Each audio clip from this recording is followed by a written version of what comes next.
We humans live on Earth. That is a very hard statement to contest, because, for the most part, it's true. Humans live on Earth, shocker. But of course, it's not really true.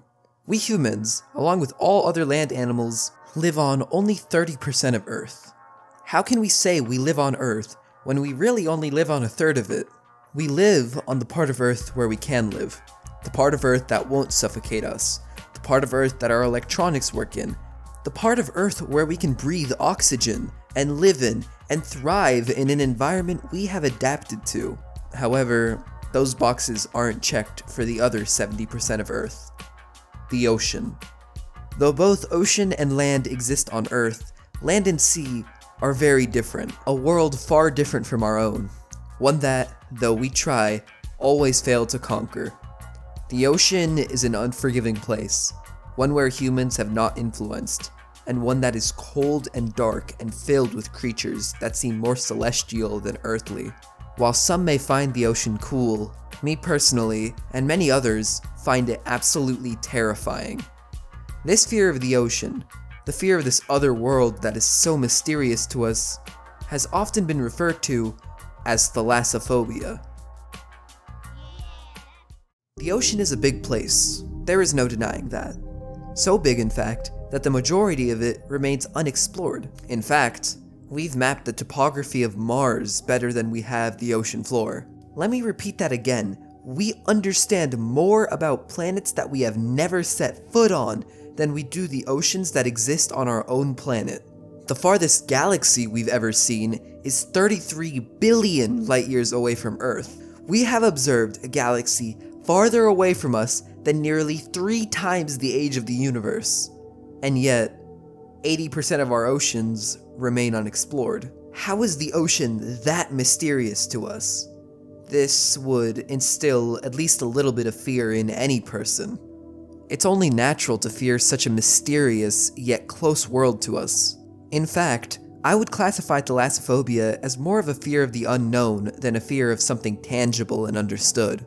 Despite the fact that the majority of the ocean is unexplored, the part of the ocean we have seen and have been able to explore is still terrifying.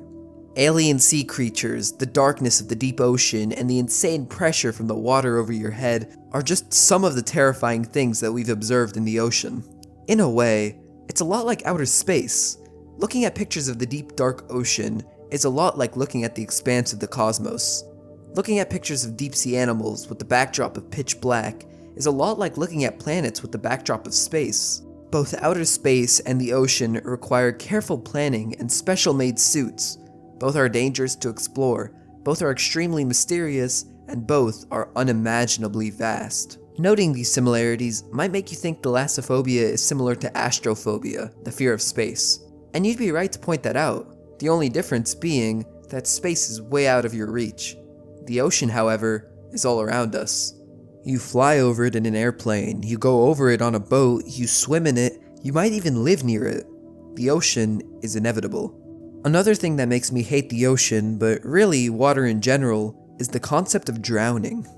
Thinking about it makes my skin crawl. Suffocating is already one of the worst ways to die, but combining that with the hopelessness of water makes things even scarier. Here, there is no escape for you. Even if you wanted to breathe so badly that you would do anything for a whiff of that sweet, sweet oxygen, you can't. Which is why, along with having a fear of the ocean, I would also say that I have an equally intense fear of drowning. I couldn't find a specific phobia for the fear of drowning, so I made my own term, Submersophobia, coming from the Latin word submersi, meaning drowning. I hate the concept of drowning and everything surrounding it. The worst thing about it, though, is that even if you know you're going to die and are feeling the horrible pain of drowning, you can't even say any last words. The water muffles you out. No one will ever hear your final thoughts. Water is isolating. If you drown, you usually do so alone. Alone, in an environment unfamiliar, hostile, and lacking in oxygen. An environment where you have no chance of dying peacefully. You would probably go through an unfathomable amount of pain while drowning, which is why it's always a little unnerving seeing characters in movies or video games submersed in water with no way to get out. But of course, There are many real-life examples of drowning, documented cases of people suffering such a fate, but none of them as morbid as the story of Yuri Lipsky, a man who died while attempting one of the most dangerous diving sites in the world, the Blue Hole in Egypt. What makes the story of Yuri's death by drowning so unique, however, is that there is a full video of it, detailing every second of his inevitable fate. It starts with Yuri seeming pretty confident and diving down in his gear. Once he gets to the bottom, he is sitting at about 270 feet, and attempts to inflate his BSD so he can rise to the surface. However, this sadly proves ineffective due to the depth he's at. This realization seems to cause Yuri to panic. He starts frantically moving around, his tank now empty. The video doesn't actually show Yuri dying. It cuts to a little bit after. But from what we can see, at 5:11 p.m., 300 feet underwater in pitch black darkness, Yuri drowns. It's stories like these that fully cement my fear of drowning. It's not just Yuri drowning that gets me though, it's the circumstances surrounding it. How easily avoidable it was, and the simple fact that his situation is so dire. What do you even do when you're drowning 300 feet underwater? Nothing. There's nothing you can do. It's the hopelessness of it all, combined with the otherworldly darkness and the pain of drowning, that makes me fear it so much. Which, to me, makes drowning one of the most common worst ways to die. Which is why I hate the concept of underwater cave diving with every ounce of my being. Regular cave diving is bad enough. Horrible cases of people being lost in caves and stuck in complete darkness for weeks. Cases like Floyd Collins, who was stuck in Sand Cave, Kentucky in a dark tunnel for 14 days. 2 weeks in pitch black darkness, slowly dying. These anecdotes make me fear caves in general. But now, imagine adding water to the mix and being deep under the sea, making it so you have to wear a scuba suit. And if you get lost, you'll likely drown. You can't see the surface, and it's very dark. There are literal underwater warning signs in some of these underwater caves telling people to not go any further because of how dangerous it is. If anything goes wrong, anything at all, even if it's as simple as your light going out, you're, in all likelihood, not going to make it. Seeing videos of people just barely fitting through tight gaps in underwater caves gives me such a dreadful feeling. But there is a beauty to underwater caves that can't be denied. Sometimes, when I see a particularly friendly-looking underwater cave, I think about how cool it would be to explore it.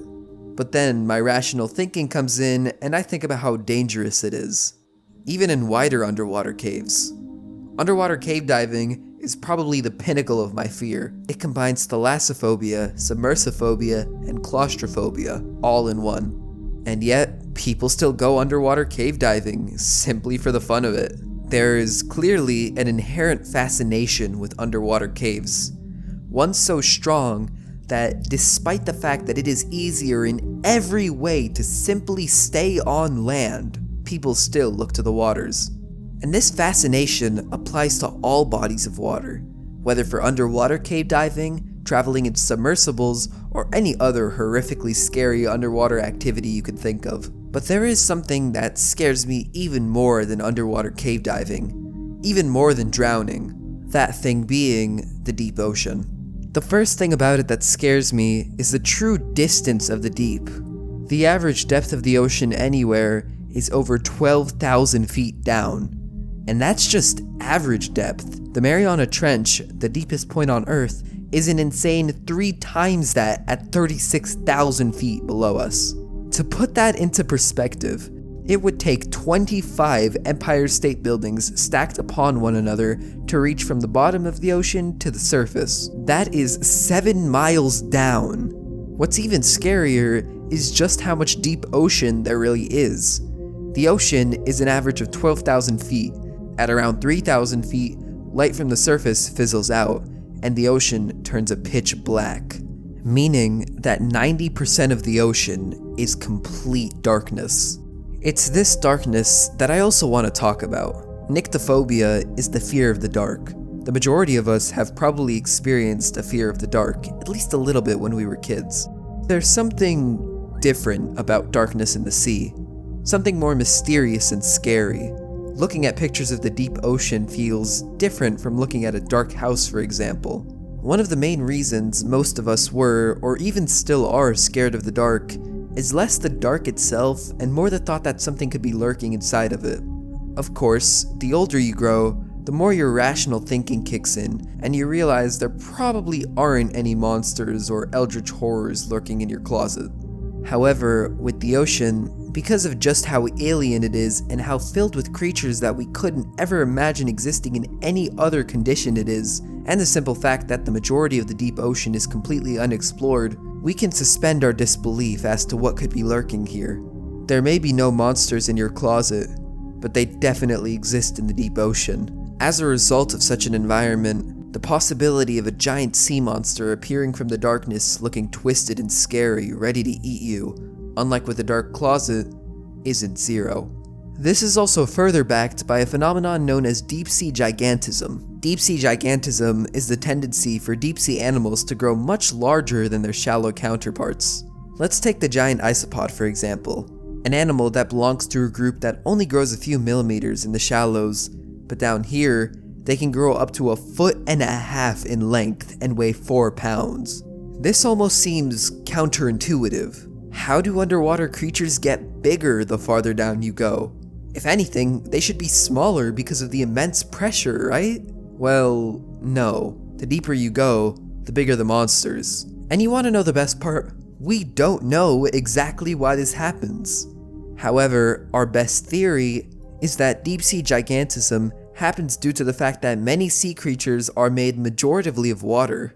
This means deep-sea life is very buoyant, and as a result, they don't need to fight as much against gravity in order to grow. That still doesn't comfort me from the fact that animals get bigger the deeper we go, making the deep-sea ocean even more terrifying. The horrors of it, combined with the huge scary animals that the deep calls home, breeds absolute nightmare fuel. What makes this even worse is the fact that the creatures that exist in the sea are much different from the creatures that exist on land.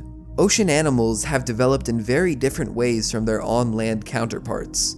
With their different environment, different ways of breathing, different gravity, and pretty much different everything. As a result, sea creatures are the closest things we have to aliens, especially deep-sea animals.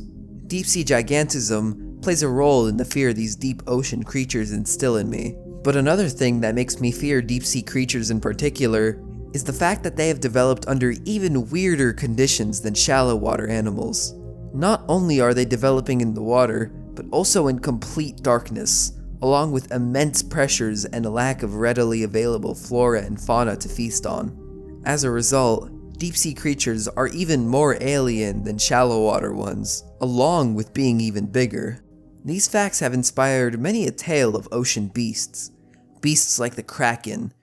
Originating in Scandinavian folklore, the Kraken is a staple of underwater mythology, being described as huge cephalopodic creatures said to be capable of destroying large ships with ease and dragging sailors to their deaths. It is described as being so powerful and so big that it can take down multiple large ships with ease using its snake-like tentacles. In some tellings, having a circumference of 1.5 miles. I love the myth of the Kraken. I love how much of a perfect horror story it is. Because unlike stories of ghosts or creatures in the woods, the Kraken exists in pretty much a whole different dimension. We can brush off monsters in the wilderness as at least we actually exist in their domain. However, with the Kraken, the imagined scale and features of it have the potential to be so much greater just due to the medium in which it exists. I mean, you can disprove many horror stories told here on land. The Wendigo has never been sighted, Slender Man is just a video game, and skinwalkers are just a creepypasta and nothing more. But in the water, how can anyone disprove the Kraken's existence? I mean, we've already seen underwater creatures that completely defy any standards set here on land. So why shouldn't the Kraken exist? Especially with how mysterious and unexplored the ocean is. In an environment where isopods can grow to the length of a football and whales weighing as much as 130 cars exist and thrive, is the existence of the Kraken really that hard to imagine? The story of the Kraken suspends disbelief, because there's simply no way to disprove its existence. Of course, the Kraken does exist. We've just given it a new name, the colossal squid. The myth of the Kraken never died, it just went from being a myth to being real. Somehow, this seems to be a pattern. Things about the ocean we thought impossible being proven fact simply by the virtue of how unexplored and unknown it is. The colossal squid is a deep-sea animal I find fascinating, because it's almost hard to believe it's real. This creature seems like something that should be relegated to myth, yet it's as real as can be. That's something else I find scary about the ocean. Like I said earlier, deep-sea creatures are more celestial than earthly, and it's this reason why I find them so terrifying. Not just the sea itself, but what it produces. It isn't just cephalopods either. Sharks are another deep-sea terror that I find both fascinating and terrifying. And I don't mean the ones you've heard of. I'm not talking about great white sharks or hammerhead sharks or any other that you can name off the top of your head. While those can be scary and have been the inspiration for many films, these common types of sharks can't compare to the sharks found in the deep ocean. Sharks like the goblin shark, with a protruding jaw that can lunge forward to prey at will, having sharp, slender teeth that, unlike some other species of sharks, aren't used for taking large chunks out of their prey, but rather to grab and hold onto their prey for long periods of time. In other words, if a goblin shark grasps you with its slender, sickly teeth, it will never let go. Of course, goblin sharks aren't a threat to humans. They live in much too deep water and are way too rare for any of them to attack people. Knowing all of this about the inhabitants of the deep ocean, all of a sudden, myths like the Kraken don't seem as far-fetched. It's much easier to believe in these stories because our oceans are already so filled with myths. Of course, the scariest part isn't what exists in the ocean, it's what could exist in it. We have only mapped out and explored 20% of the ocean. The other 80% could be filled with all sorts of things. It's estimated that 91% of ocean species have yet to be classified. What could exist in that 91%? We have no clue. But our imaginations can certainly lead us to many conclusions, just as it did for folklore about deep-sea monsters in our past. Sea creatures are just one branch of Thalassophobia, and it seems pretty obvious why. Of course, people who fear the sea would also fear the monsters that it creates. But there are less typical fears related to the sea that still have large communities following them. The fear of not just what's in the sea, but how fragile humans are when met with it. The oceans are a lot like space in that way, hostile to humans and a horrible place for anybody to be. Yet our curiosity still gets the better of us, and nothing shows this vulnerability in the presence of the sea better than our attempts to invade it. Attempts that ultimately fail in the form of shipwrecks. There's something unsettling about a shipwreck. Shipwrecks are a reminder of how fragile we are when in contact with the sea.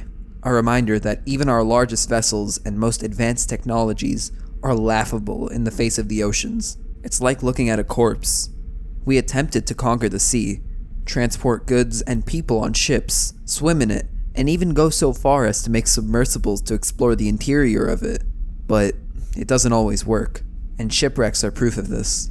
Drowned man-made behemoths in an environment we can't reach, shipwrecks show how weak we are in the face of the ocean. When making and designing a ship, you have one job: don't let it sink. But of course, in the presence of the sea, this is easier said than done. As a result, more than 4 dozen large ships sink per year. It isn't just the symbolism of a shipwreck either. Oftentimes, it's the wreck itself that's unsettling. If left long enough, ships will go through almost a decomposing process, much like a corpse, where slowly but surely, it starts changing, getting rusted, pieces of the ship falling off and withering away. An alien, almost fungal-looking growth starts covering it, until eventually it becomes part of the ocean. Fish use them as homes and a place to feed, and they become what is known as an artificial reef.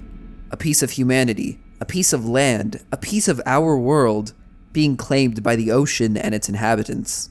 While it might seem like another branch of thalassophobia, the fear of man-made things underwater, like shipwrecks or statues or any underwater buildings, has a phobia of its own, called Submechanophobia. It seems like a niche fear at first, until you realize hundreds of thousands of people have it. I won't go into too much detail about it because I've already made a video about Submechanophobia, but it truly shows how ill-equipped we are when facing the ocean. no matter how advanced our technologies are. And nothing represents my pure fear when it comes to man-made things underwater more than submarines. Submarines represent everything I fear in the ocean. Sometimes I get nightmares about being teleported to the bottom of the Mariana Trench, but these fears aren't intense, because on dry land, I understand that I won't magically get teleported down to such depths, and no human would be able to go down there. At least, no human should be able to go down there. However, with the advent of submarines, any depth, no matter how inconceivably vast, can be reached. The Mariana Trench is the deepest part of the ocean, a place that takes incredible effort to get to. So much effort that while 12 people have walked on the moon, only 6 have ever been to the Mariana Trench. Watching videos of people going to the very bottom of the trench is a scary experience, at least for me. I can only imagine how it would feel going down there, being submerged by that much water, being in an environment that you were never meant to even see. But to me, the scariest part is the in-between between the surface and the ocean floor. There has to be a moment when you're going down, maybe at around the halfway point, when you're not quite deep enough to see the bottom, nor are you high enough to see the surface. As a result, you transcend in a complete pitch black void, suspended in the middle of a world so different from our own, one so hostile to humans that specially made ships with hundreds of people to design and build them need to be used to traverse something so hostile. It's hard to even think that this void exists on our own planet. It's more reminiscent of space rather than a place on Earth. Of course, much like outer space, the ocean isn't just visually scary and mysterious. The sounds of the ocean can also be terrifying. After all, sound travels 4.3 times faster in water than in air. But how do you even get sound from water? You use a device called a hydrophone mounted at the bottom of the ocean with connected cables that deliver data. You might wonder why I even bring this up. What's so scary about underwater sounds of all things? Well, it plays into the mystery of the ocean, because we don't know where a lot of these sounds come from. I mean, we have guesses, but we don't truly know, and the sounds themselves are also terrifying, often being low-pitched and sounding celestial, almost like a sound we'd hear from space. Like this sound here, heard from the Mariana Trench.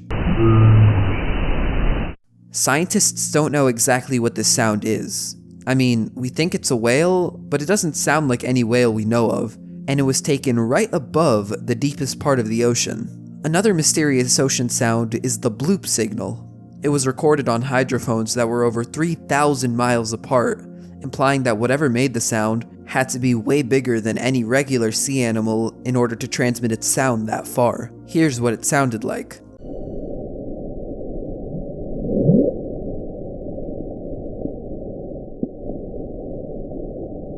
This next sound, however, is the weirdest.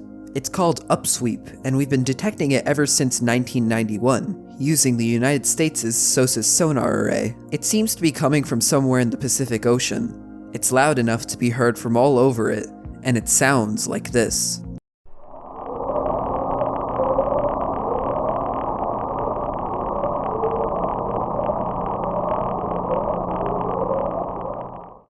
The sound is a series of upsweeping sounds that lasts for a few minutes.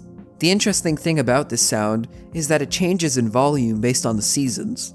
It gets louder during autumn and spring, and quieter during the summer and the winter. The strange thing is, we have no clue what's making the sound, or why it's so punctual, or why it's slowly getting quieter and quieter each passing year. Scientists say it could be underwater volcanic activity, but nobody has ever found the source of the sound. So how can we truly know? And I just hate that question. As scared as I am of the sea, and as much as the mysteries of it are frightening, not truly being able to know is just annoying. I am terrified of the sea, yet also fascinated. The unknowns are both scary and really frustrating, because I want to know more about the sea, yet I also want things to stay mysterious and vague so I can scare myself with what I think could be out there. I want the Kraken to exist. I want the upsweep sound to be a dying, eldritch monster at the bottom of the sea floor. The thing with all these sounds is that they're all explainable. The sound from the Mariana Trench could just be an undiscovered species of whale. The bloop signal was likely a huge iceberg falling into the water. Upsweep is probably just some volcanic activity. Something about me, though, just can't accept this. I don't want it to be so anticlimactic. From a storytelling perspective, I would much rather sit here and tell you about how mysterious this all is. And while the ocean itself is mysterious, a lot of the unexplainable things about it have been explained. The Kraken, once a large sea beast only rumored to exist, has now been relegated to the much more boring discovered species category in the form of the colossal squid. Don't let this fool you though. The ocean is still filled with mysteries. As I said earlier, 80% of the ocean remains unexplored. But mysteries happen not just within the ocean, but also as a result of the ocean. There have been many cases of ships disappearing at sea without a trace and never being found again. But these are explainable. What's less explainable is when a ship gets found and is taken to shore, yet the entire crew is missing and absolutely nothing else is changed. Surprisingly, this has happened more than once. One time in 1872, and another in more modern times surprisingly, in 2007. But the most famous case happened in 1872, with the disappearance of the crew of the Mary Celeste. The Mary Celeste is one of the most enduring maritime mysteries in history. On December 5th, 1872, the ship was discovered adrift and deserted in the Atlantic Ocean. The crew of the ship, including the captain Benjamin Briggs, his wife, and his daughter, were all missing, but the ship itself was in seaworthy condition. The crew's personal belongings and the ship's cargo was also still intact. There were no signs of a struggle, and the lifeboat was missing. This is a terrifying concept, but an interesting one too. It's not like submechanophobia. There's no man-made objects taken by the sea, but instead, a mystery. One that, even nearly 153 years later, hasn't been solved. We don't know what happened on the Mary Celeste. Of course, we have theories, piracy, a mutiny among the crew perhaps, but we can never truly know what happened. Maybe a large sea creature that had never been seen before jumped up and took the crew overboard and left everything else completely untouched. What's peculiar is that the same thing happened in 2007, this time with 3 crew members on a smaller vessel. Yet again, everything stayed the exact same. The engine was still running, a laptop was turned on, and a meal was set out on the table. But there was no sign of the 3-man crew anywhere on board. A similar thing happened on a lighthouse in December of 1900. A passing steamer called the Arctur noticed that the lighthouse was turned off, something that was extremely unusual. When a relief party arrived at the lighthouse, they found it empty. The kitchen door was unlocked, chairs were overturned, and the clocks had stopped. There were no sign of the 3 stationed lighthouse keepers. Yet again, a crew of people up and disappeared with absolutely no trace. All 3 of these stories, while different in their time periods, locations, or setting, experienced a similar unknown fate. It seems like the fate of all of them will likely never be fully understood. It seems almost impossible. It seems like a glitch in the universe, like all of these people seemingly vanished from the face of the earth. While the sea wasn't directly responsible for these disappearances, the sea was an indispensable cause for their vanishment. All 3 of these cases are as mysterious as the sea itself. We'll never know what happened to any of these people, and the sea is the reason for that. The opposite of these cases would be tales of survival, people put to the sea that actually lived to tell the tale. And no stories of survival at the sea is more captivating and miraculous as that of Jose Salvador Alvarenga. On November 2012, he set off on a fishing expedition with a companion named Ezequiel Cordoba from Costa Azul, Mexico.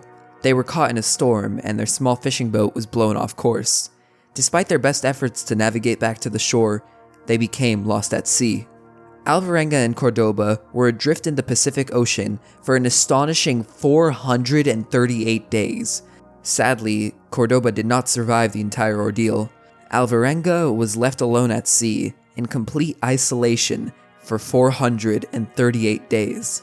It was only until January of 2014, a full year and 2 months later, Alvarenga's boat washed ashore on the Marshall Islands in the Pacific Ocean. His incredible tale of survival garnered international attention, and Alvarenga's physical and mental resilience in the face of unimaginable circumstances made headlines around the world.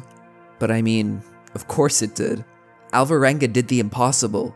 He survived the wrath of the sea for 438 grueling days. I mean, this was huge.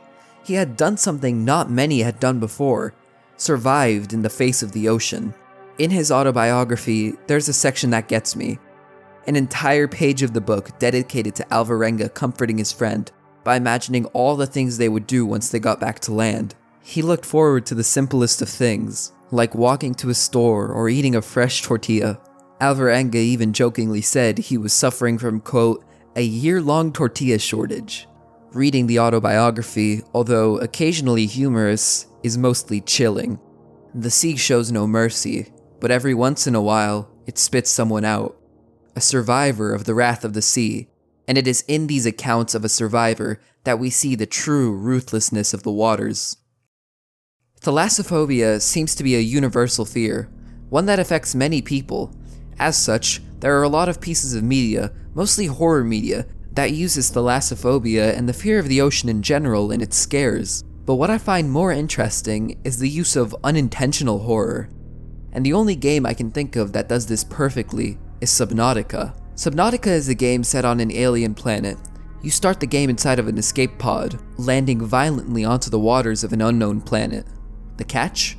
The entire planet is all ocean. Looking out at this vast ocean, I could only think of one thing. What could be out there? I mean, just look at our own ocean.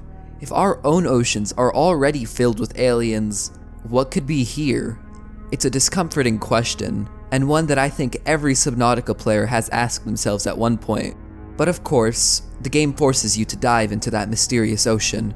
You are, at first, greeted with a picturesque, beautiful underwater environment. You think to yourself, this isn't so bad.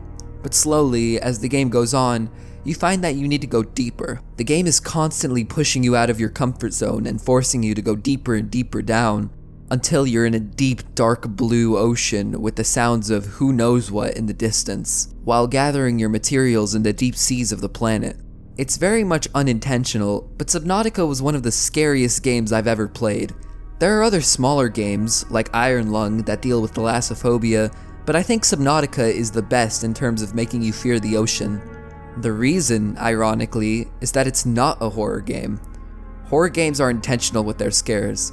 You can usually tell when a scare is about to happen, or at the very least, you're aware that you're meant to be playing a scary game. However, with Subnautica, it's not supposed to be scary. Sure, there are sea creatures, but for me, the main horror comes from the sea itself. Much like in real life, while ocean creatures can be terrifying in their own right, I don't think any of them are as scary as the sea itself. The oceans are a frontier that humanity hasn't quite been able to conquer yet. Sure, we try. We have ships and submarines, and for the most part, due to air travel, the ocean is becoming smaller and smaller every year. But there is a fascination, and a fear. The ocean is the final frontier of our planet, the final part of our Earth yet to be explored, and for that, it still remains one of my biggest fears. But there's still a creativity that the ocean instills in me that can't be denied. The unknown can be looked at as scary, but also as a blank canvas for us to imagine. Sure, the imagined sea creatures like the Kraken or the insane depths that the ocean goes down to can be terrifying. They can also be exciting. One last part of our planet we haven't explored. And for that, I am both fascinated and terrified by the ocean.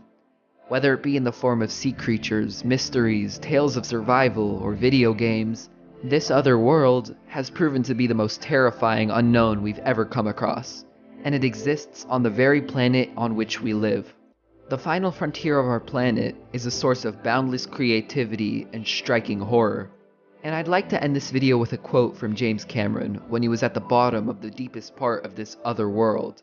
One that stuck with me the most in my many hours of researching this video.